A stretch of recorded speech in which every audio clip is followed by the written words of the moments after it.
King of Thieves is based on the real-life story of the Hatton Garden heist in 2015, carried out by 4 elderly thieves and stars the likes of Michael Caine, Tom Courtenay, Michael Gambon, and Charlie Cox. So let's talk about why I didn't like it. Now, this isn't to say that I hated the film. It certainly has some good points, but sadly not enough to bring it above just alright status. About halfway through the movie, I found myself wondering why they bothered to try and make a film out of it at all, and not just a TV movie. Though, I guess the answer is pretty obvious, as they would have lost what star power they had if they'd done so.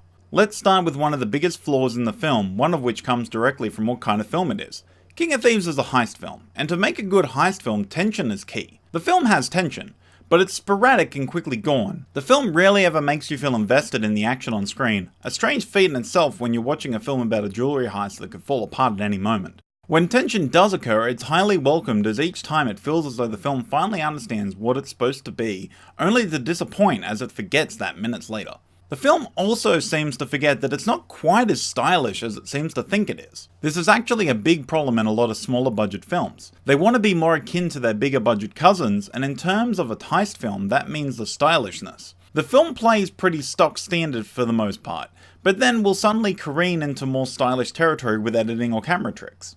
The most common was sequences in which it cut between the current thieves and footage of them in the old days in black and white. And I honestly don't know whether that footage was from an older property or shot specifically for the film, but I almost would have preferred to have watched that film instead of the one that I got. The other main case of this only shows up once. While casing the location of the heist, the camera POV switches between that of the film itself and various security cameras within the film, which may have been an interesting idea, except that the scene doesn't justify it enough for the amount of times that it swaps between these different POVs.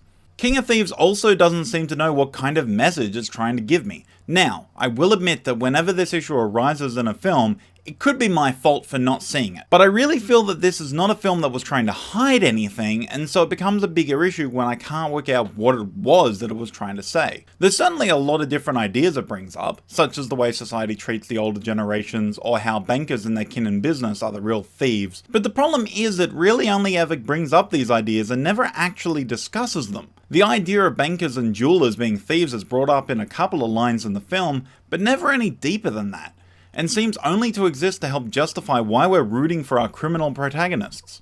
The same really holds true for the discussions of age, although the film also finds plenty of one-note jokes to make out of that as well.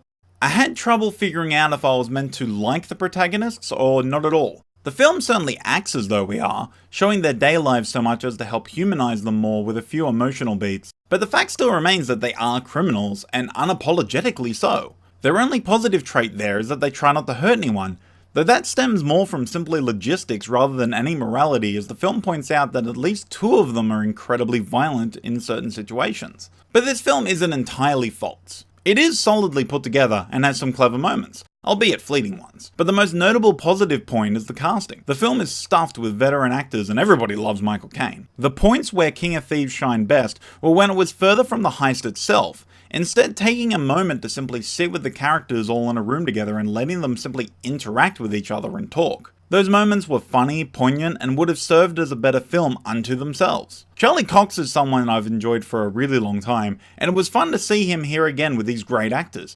I found myself supporting him the most, even as I had to keep reminding myself that he is as bad as the rest of them, simply because Cox has a way of making himself so endearing. Of course, the highlight for the film for me was Dumbledore taking a piss in a sink. So ultimately, King of Thieves is not a film that you're really going to remember even a couple of weeks after you've seen it. There's just not enough to cling to in the film itself to really stick in your memory. But if you're a fan of the cast, then it's most likely worth an actual watch, just for their chemistry alone, though I would probably recommend waiting for home release rather than a cinematic experience here. So I give it a 3 out of 5. Hey guys, thanks for watching my review of King of Thieves. If you agree with me, hit the like button. If you don't agree with me, let me know what you thought of the film down in the comments, even if you did like it. Just let me know. I'm keen to see what different people thought of it.